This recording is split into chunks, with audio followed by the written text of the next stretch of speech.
Hi everyone, this is Germinal Van, long time no see.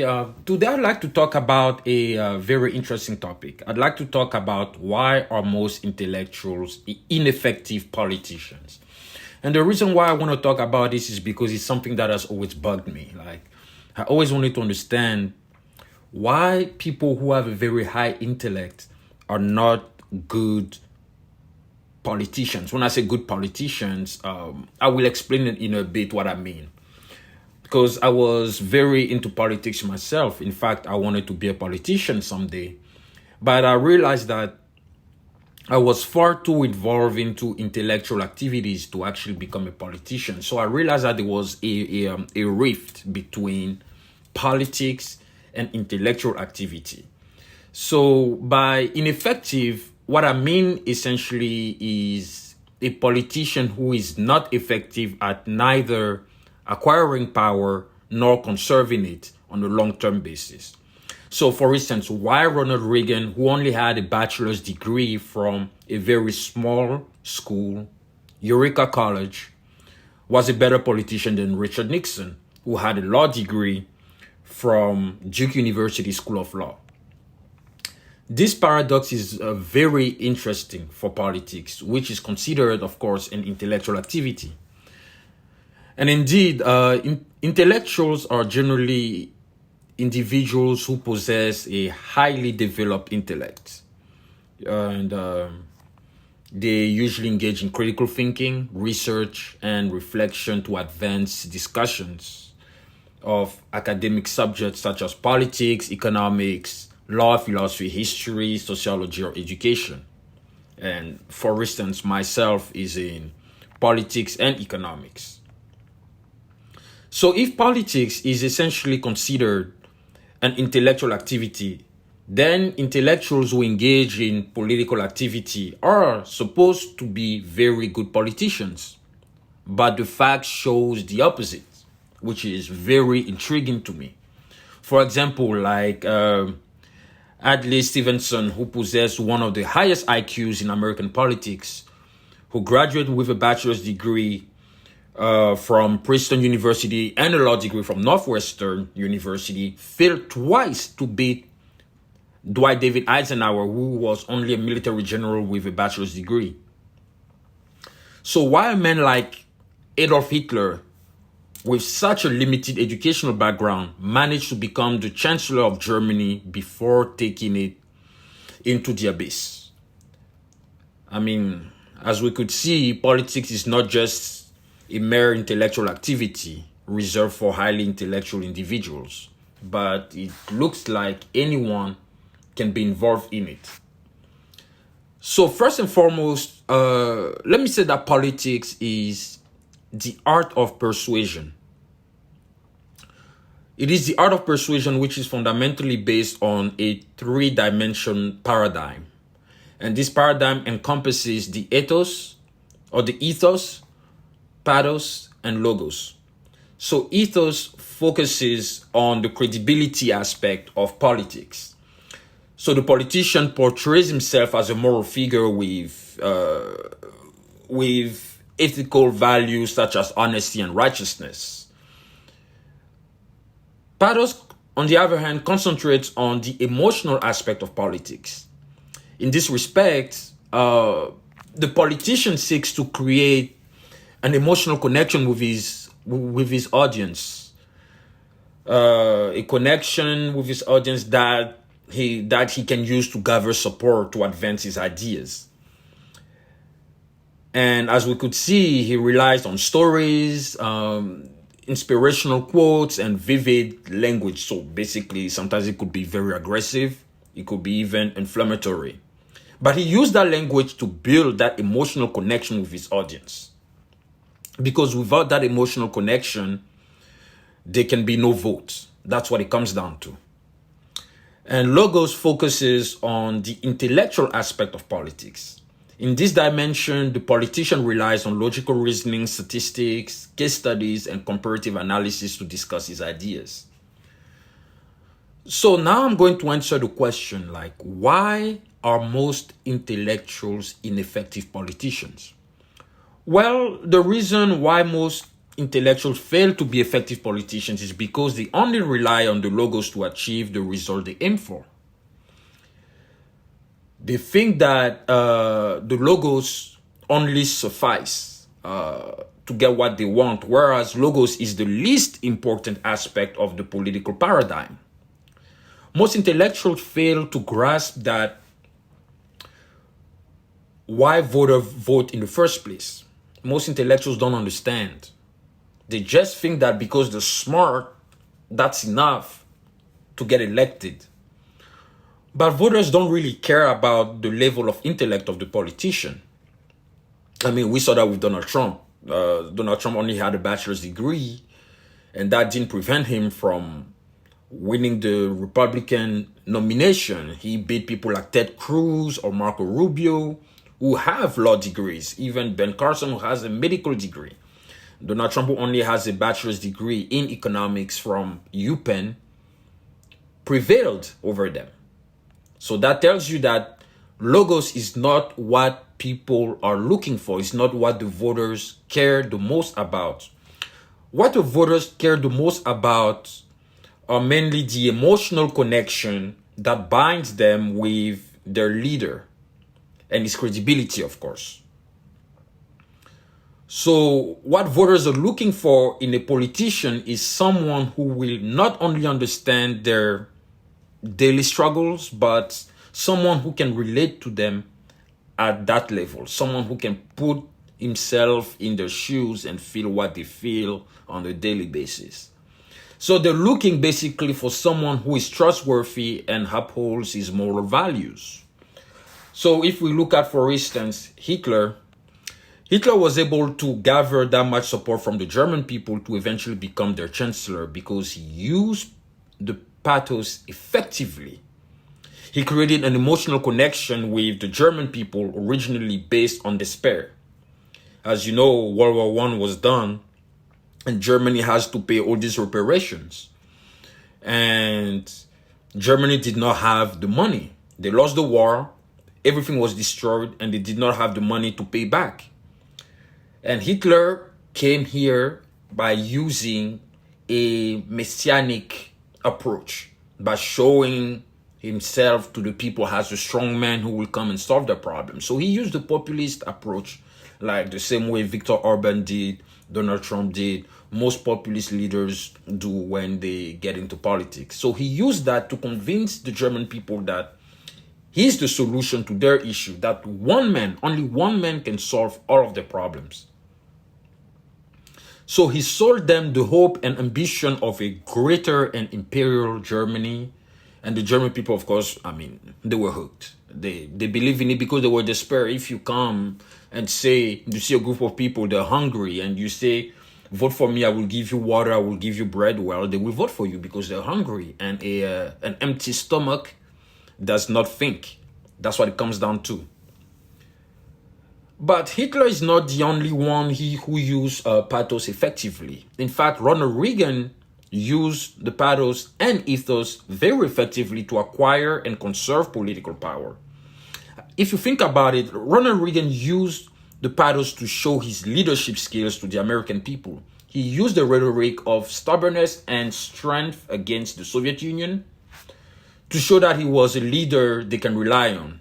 And he used the principles of the free market to create a connection between him and the American people on the premise of the American dream.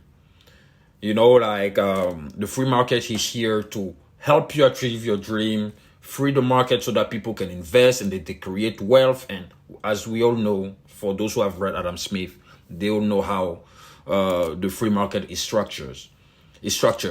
So Ronald Reagan used also ethos very effectively to portray himself as a moral figure with high conservative moral values. So the family man, the man who goes to church, who believes in God, all the values, all the ethical values that are assembled with the United States, basically that are assembled with the American political and social order. Another reason why most intellectuals are ineffective politicians is because they confuse politics with policy. Politics is surely an intellectual activity. We cannot deny that. But it is not primarily an activity based on rationalism. Because rationalism demands the use of the intellect. In fact, it is the contrary. Politics is based on irrationalism because the essential feature of politics is the pathos, and pathos is emotions. Emotions are not rational. They cannot be rational. That's why most decisions based on emotions lead to bad outcomes. And again, as you know, the essence of politics is persuasion, as I said, whereas the essence of policy is the process to guide decisions and achieve rational outcomes. That's the difference. So think about this. So let's say during an electoral debate, the essential features that dominate the whole exercise are not the logos, but the pathos and the ethos. Although a debate is fundamentally an intellectual exercise mainly designed for the logos to be used verbally. Hence, when two politicians debate against one another, the politicians who usually tend to win the debate is generally the one who attacks the credibility of his opponents and who uses a combative attitude to stimulate his audience rather than exclusively relying on his intellect to win an electoral debate. And accordingly, we see that the politician who exclusively uses intellect to win the debate, in fact, lose the debate against the politician who used the pathos and the ethos as his main weapon to defend himself and his ideological positions. Because, an audience is not everyone who has the same level of intellect as the politicians. So people in the audience want to see someone who can step for them, who can defend them, who can defend their values. They don't really care how smart you are. If you're smart, good for you. More power to you. But that's not what they're looking for. They want, let's say, a soldier. They want someone who can fight for his values. So that's why, again, pathos is politics. Politics is emotions. And most intellectuals cannot relate to the daily struggles of the average man because they approach politics from an abstract and theoretical lens, whereas the average man approaches his own issues from a more practical lens because he's the one living his issues, he's the one experiencing them. The intellectuals only understand those issues from a abstract perspective. They can't go any deeper than that. So as a matter of fact, if you think about it, intellectuals are better suited to be bureaucrats and administrators rather than politicians. The bureaucrat and the administrator do not need to encounter people all day long since the work is substantively based on the application of theoretical concepts to practical issues. So this type of work only necessitates the use of the logos. Like, this is what I do, for example. I do admit that I am an intellectual. I write books. I write papers. That's what I do. And I understand practical issues very perfectly, but I do not live them the same way the average man does. So the only thing I can do is to apply some theoretical concepts to those practical issues in order to give meaning to them. So that's why the bureaucrat does at the government level. Bureaucrats, we don't know them, we don't see them, we don't know who they are. Same for administrators. But they're the one formulating policies that they give to the politicians, and the politicians go before Congress and read the policies out loud, and the policies either get accepted or rejected by a vote. So if you guys notice, I've been using the word most. I've been saying most intellectuals, most intellectuals, most intellectuals. And the reason why I've been using the word most is because we cannot put everyone in the same basket. Because not all politicians, or should I say not all intellectuals who are politicians are necessarily ineffective politicians. If you take the case of Barack Obama and Bill Clinton, they are basically the exceptions to the rule. Indeed, Barack Obama and Bill Clinton are both intellectuals. I mean, they have law degrees from Harvard Law School and Yale Law School, respectively. And they both taught constitutional law. Barack Obama taught constitutional law at the University of Chicago, and Bill Clinton went to the University of Arkansas to teach constitutional law, whereas Hillary Clinton taught criminal law. So we know that they're very intelligent people. They're highly intelligent people, and they have a very advanced intellect.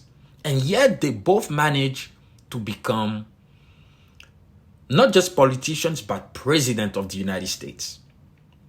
And they each serve 2 terms.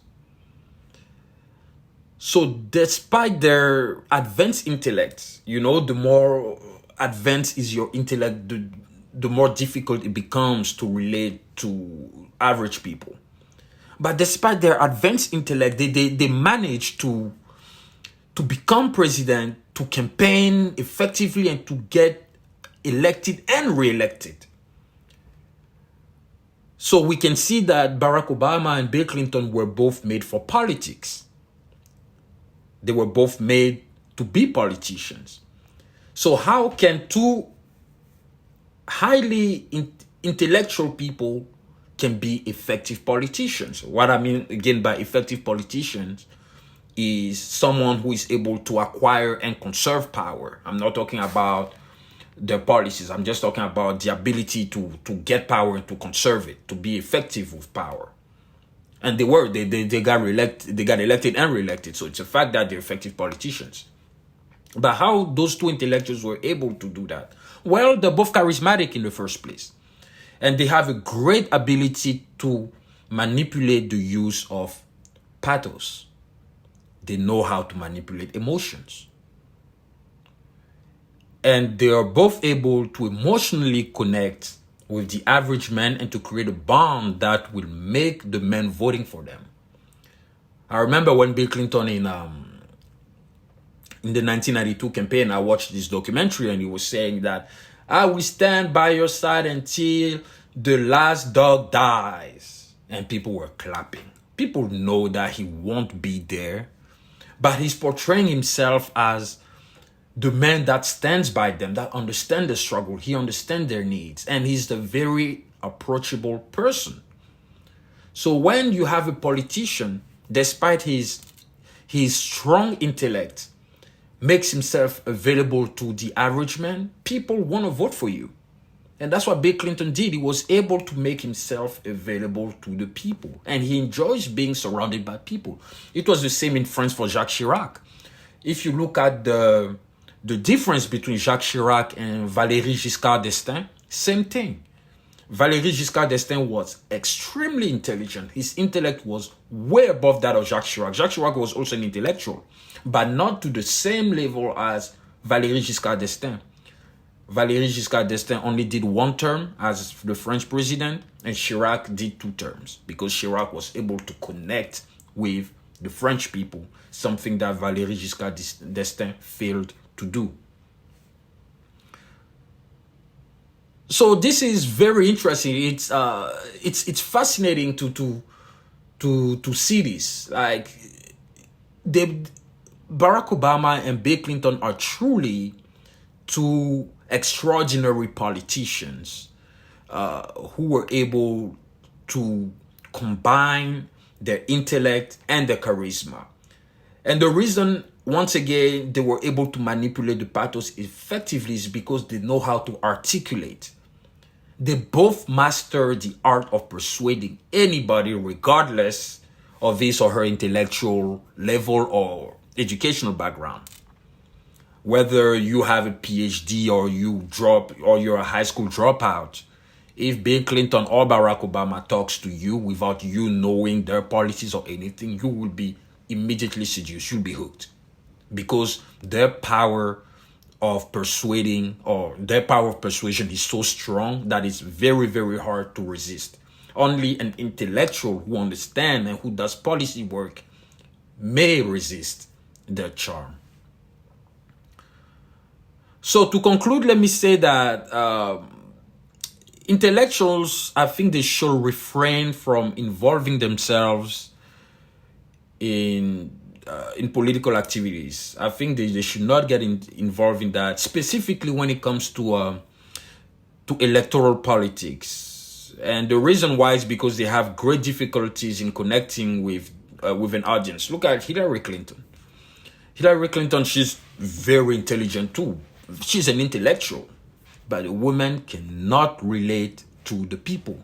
And it's because Hillary is a policymaker. She's a policy-oriented person. Hillary is the perfect example of the intellectual politician who confused politics for policy. That's what Hillary did. She wanted to be president because she wanted power. She wanted power, not because she wanted to connect with the people. Hillary doesn't like being around people, whereas Bill Clinton does like being around people. So generally, most intellectuals have trouble to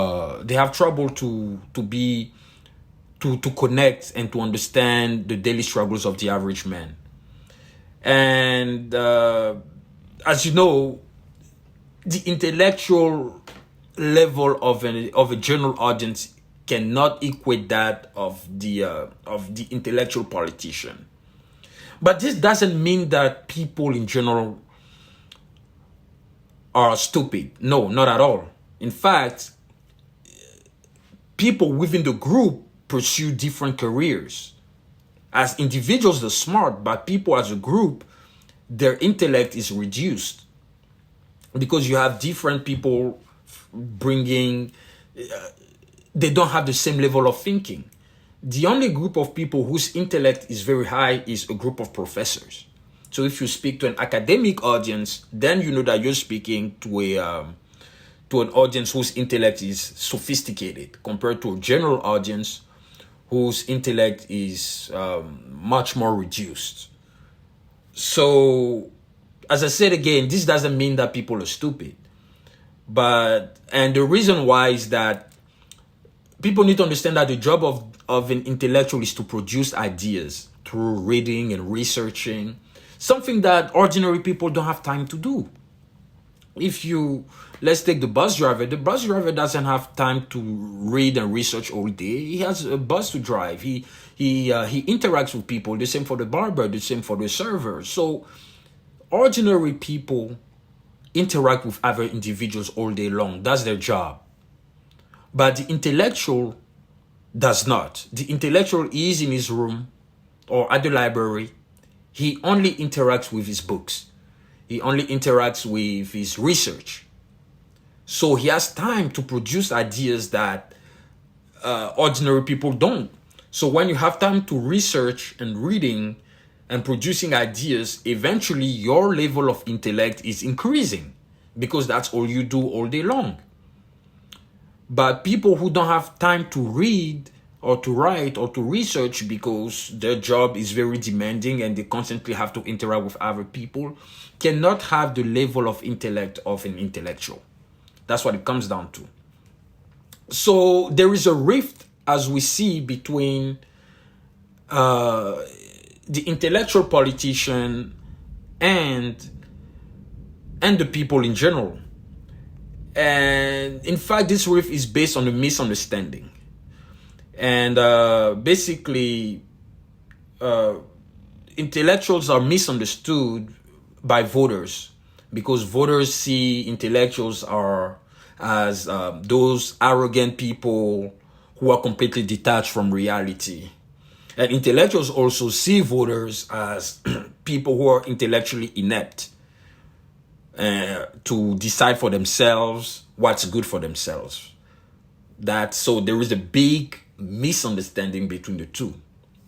The voters don't trust the intellectuals. They're too arrogant. They cannot relate to us. They're in their high horses and think that they know everything. And you have also intellectuals who say that those people, they're dumb. They don't know what's good for themselves. We know what's good for yourself. So there's a big misunderstanding. So that's what my conclusion is. Therefore, I don't think that intellectuals, people who engage constantly in intellectual activities, who even make that their living, should run for office. I'm not saying they should not do politics. They can do politics if they want, but if they want to do it, they should do in the policy side. Basically, they should get appointed if that's what they want, but they should not run for office. Electoral politics is not an activity designed for intellectuals. It is designed for ordinary people who know how to articulate.